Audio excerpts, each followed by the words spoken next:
8:09 amigos, les había adelantado, se encuentra con nosotros el periodista, colega César Campos, que además pues tiene una vinculación, podemos decir, ¿cómo podemos decirlo, César? Gracias por estar con nosotros, estrecha, con el Partido Aprista, por supuesto, conocedor. En todo caso emocional, porque yo fui emocional, vamos a decirlo militante así. y activista hasta 1989, que no me reescribí, Ajá. y ya han pasado muchos años, pero de hecho tengo un enorme respeto y cariño por mis contemporáneos apristas, por gente que de verdad son valiosas. Hablando de contemporáneos y de gente que viene de más atrás, ahora comenzando a conversar sobre la situación en sí del partido. Enrique Cornejo está permanentemente aireando, ¿no? Digamos, este conflicto interno de lo que él considera es los obstáculos para renovar el partido, ¿no? Se vuelve a retrasar la elección general, hay contradicciones sobre cómo celebrar, ¿no? estos procesos, cuál va a ser la participación de la militancia, delegados o no, un militante, un voto. Siempre está detrás la figura de Alan García, ¿no? Inevitablemente. Entonces la percepción de la gente es, bueno, García no quiere facilitar la renovación. Este tema tan frontal probablemente no se veía desde los tiempos de Townsend Villanueva, ¿será? ¿Tú crees? Porque claro, a partir de ahí pues la figura de García como que metía estos conflictos bajo la alfombra, ¿no? O sea, no dejaba que se expusieran. ¿Puede llegarse a un punto, dirías tú, grave en el conflicto interno dentro de la APRA? Bueno, sin duda ya es una situación grave desde hace muchos años. El tema es conceptual, Enrique, y parte del hecho que yo siempre lo he juzgado así, ¿no? De que somos un país con una tendencia política caudillista. El APRA, pese a tener una ideología, siempre presumiendo de la mejor organización como partido político, sin duda tuvo un duro golpe con la muerte de Víctor Raúl de la Torre. Pero Alan García ocupa un lugar preponderante gracias a su inteligencia, su versatilidad, su juventud en el momento y la forma como irrumpe. Él es una figura 1985. renovadora de un partido, ¿no? Que claro, tenía dirigentes incluso cuestionados por vínculos con el narcotráfico. Claro. Él barre en ese momento exactamente, con ellos, ¿no? Y le da sobre todo la opción y la tónica de poder, porque el problema de la aprista, digamos, de la clandestinidad, de la resistencia, un poco que muchos se quedaron congelados en esa expectativa. No, el antiaprismo, el APRA nunca muere, la jaculatoria muy propia del partido, pero Alan le da pues una opción y una mirada de gobierno.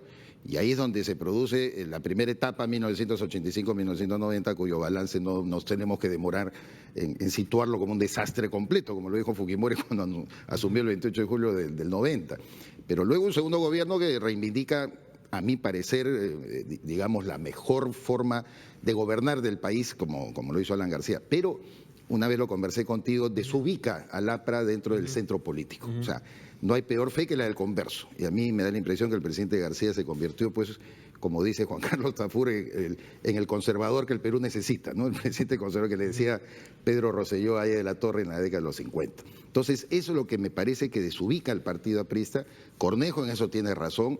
Hay que reclama una movida al centro. Pero por supuesto, y un mensaje como... Oye, es algo que García no leyó en las últimas elecciones. Que por eso Alfredo Barnechea, que lo captó mucho mejor, a Acción Popular lo reposiciona con un lenguaje muy directo de crítica al sistema, de crítica a los grandes intereses económicos que puede haber en el país, verbaliza, creo yo, muy bien expectativas de cierto sector de la gente y le va mejor a Alfredo Barnechea que a Alan García. Yo creo que Alan nunca soñó con ese escenario de ver una persona que él consideraba marginal, un intelectual diletante como Alfredo, de café, ¿no es cierto?, convertido en alguien que le gana votos y probablemente incluso le quita votos al APRA. Entonces, yo creo que ese balance no se ha hecho muy bien. La última declaración de Alan en Trujillo, tuviste una donde le explica a los apristas, a los compañeros, que el tema es la prensa, que el tema es la derecha, que, o sea, trata un poco en vez de explicarse la situación con bastante autocrítica, porque yo creo que ya cuando somos mayores hay que airear, como tú dices, estas cosas, no por maldad, no porque alguien quiera tirarse abajo o encebar un palo a una persona. Ahora, pero este tema doctrinario efectivamente, digamos, tiene un trasfondo de confusión, de paradoja y de dificultad, ¿no? Como señalas, en el segundo gobierno a García le va infinitamente mejor pues que en el primero. Claro. O sea, nadie podría decir que no. Pero al mismo tiempo, no solamente derechiza el discurso, sino que se vuelve muy complaciente probablemente, ¿no? Incluso con el gran capital, con el sistema, ¿no? Entonces había que tener una modulación en ese discurso que no es fácil tampoco, ¿no? O sea, porque no es fácil estar de un lado del mostrador, ¿no? Y al mismo tiempo poder ser... Y allí ha perdido el APRA tremendamente y esa confusión se ve hasta ahora. Es decir, tienes una izquierda que con todos sus problemas se ha recompuesto, tiene una bancada interesante, tiene un liderazgo indudablemente interesante en Verónica Mendoza, que es siempre, pues, la izquierda era siempre el adversario natural para el APRA. Y el APRA la resistencia, además, a la izquierda para que no permita que sea posible. Y al mismo tiempo el APRA, frente, digamos, a la derecha, entre comillas, carga con la rémora de ser un partido tradicional. Entonces, Kuczynski leyó bien eso a la hora de decir, yo no me alío con los partidos tradicionales, ya tenía alguna experiencia en campañas pasadas. Claro. Entonces, hay un problema de ubicación que es realmente dramático, ¿no? Y si a eso le sumas la evidente alianza de la bancadita aprista con el fujimorismo, ¿a dónde puede terminar esto? ¿Dónde crees que pueda terminar? Hay dos etapas históricas, de hecho, que se están marcando, ¿no es cierto? En la década de los 50, cuando el APRA todavía era mayoritaria, lleva a José Luis Bustamante en el año 45 a la presidencia de la República, se reconocía que el APRA como organización podía capitalizar hasta un 50% del electorado nacional. Es cuando se empieza su primera etapa de derechización y confusión luego del periodo de asilo de Haya de la Torre y el gobierno de Manuel Prado Ugarteche, el segundo gobierno, en donde el APRA pierde y Haya de la Torre mismo reconoce que se convirtieron en un tercio nada más. Ya no somos mayoría, dijo en un famoso discurso del año 62, ya somos el tercio del país.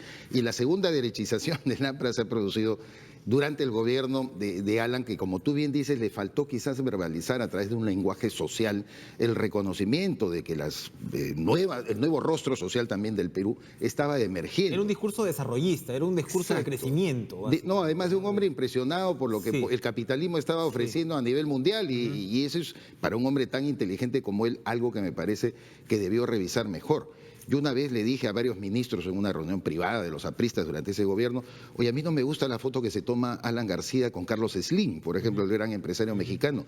¿Por qué no valoriza quién se va a beneficiar de la inversión del señor Slim? Yo me hubiera tomado la foto con un obrero del sector telecomunicaciones, por lo menos para dar el mensaje que la inversión del señor Slim me interesa desde el punto de vista de darle oportunidad a un obrero, a un trabajador, a una persona del campo, que es lo que me parece que Alan descuidó.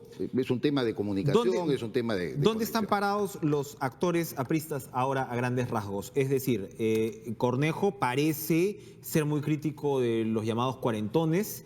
Evidentemente la respuesta que le da Mauricio Mulder, ¿no? Que le dice a veces hay que callarse la boca, más o menos, ¿no? Indica que tampoco esas relaciones están muy bien.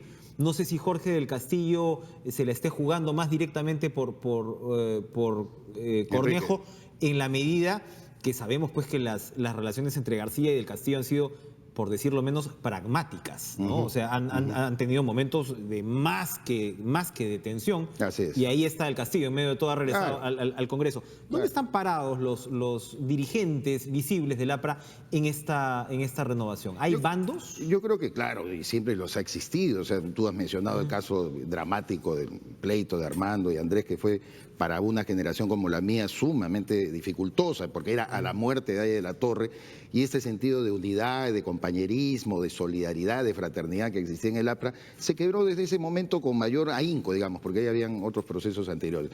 Pero esto ha dado pie pues a que cada uno legítimamente además efectivamente formen parte de un grupo dentro del partido. Tienen que debatir y tienen que debatir.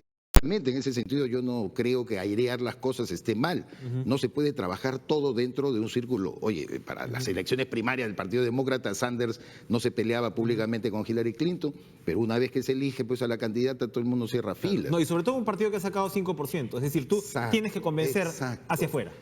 No estamos hablando pues del partido mayoritario, estoy haciéndole recordar a los apristas, han perdido frente a Alfredo Barnechea, ¿no es cierto? Han perdido frente a Verónica Mendoza, es decir, tienen que saber su realidad y ser más autocríticos en ese sentido, e introspectivos, y desarrollar también la visión de que en el Perú los partidos en general, porque no estoy hablando solamente del APRA, PPC, Acción Popular, los tradicionales cada día están más desubicados, es decir, no intermedian ya entre la sociedad y las decisiones públicas. Ese es el grave problema que padece el Perú. Y finalmente, ¿cuál es el papel entonces de Alan García? Tú mencionabas el cisma que se abre a la muerte de Aya La Torre. García no está muerto, por supuesto, pero claro, ha tenido pues un resultado electoral que, como tú decías, ni él mismo se hubiera imaginado en sus peores circunstancias. así es.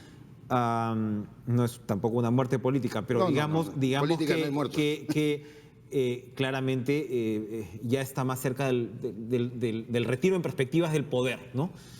¿Cuál es el papel que le va a quedar a Alan García? Cuando Enrique dice, señala tanto la figura de García, es porque realmente él teme que García quiera evitar una renovación o por lo menos controlarla más directamente. Bueno, definitivamente lo ha hecho, ¿no? Un poco entiendo que el resentimiento de Enrique Cornejo con Alan García viene de la campaña municipal, en la que Alan no jugó por él, pero decía que era una locura que el APRA mandara candidatos, y mira cómo el esfuerzo, la tenacidad, la perseverancia de Cornejo es objetivo, pues llegó segundo lugar, muy alejado de Castañeda Alonso, por supuesto, pero superó a Susana Villarán y otros candidatos. Hay un rol que yo le atribuyo y que quisiera, si algún día yo hablara con Alan García, porque hace mucho tiempo que yo no hablo con él, no converso, no cruzo palabras, le diría que piense en la figura de Óscar R. Benavides, un factotum de la política nacional. Benavides, que fue dictador, perseguido a los apristas, le dio el golpe a Guillermo Billinghurst el año 1914, sin embargo su prevalencia política, incluso para decidir que el APRA se incorpore al Frente Democrático Nacional, duró como un lapso de 30 años. Ya era una persona mayor, se había autoasignado el título de mariscal, ¿no es cierto?, de la República, porque había combatido con Colombia, la Pedrera, etcétera.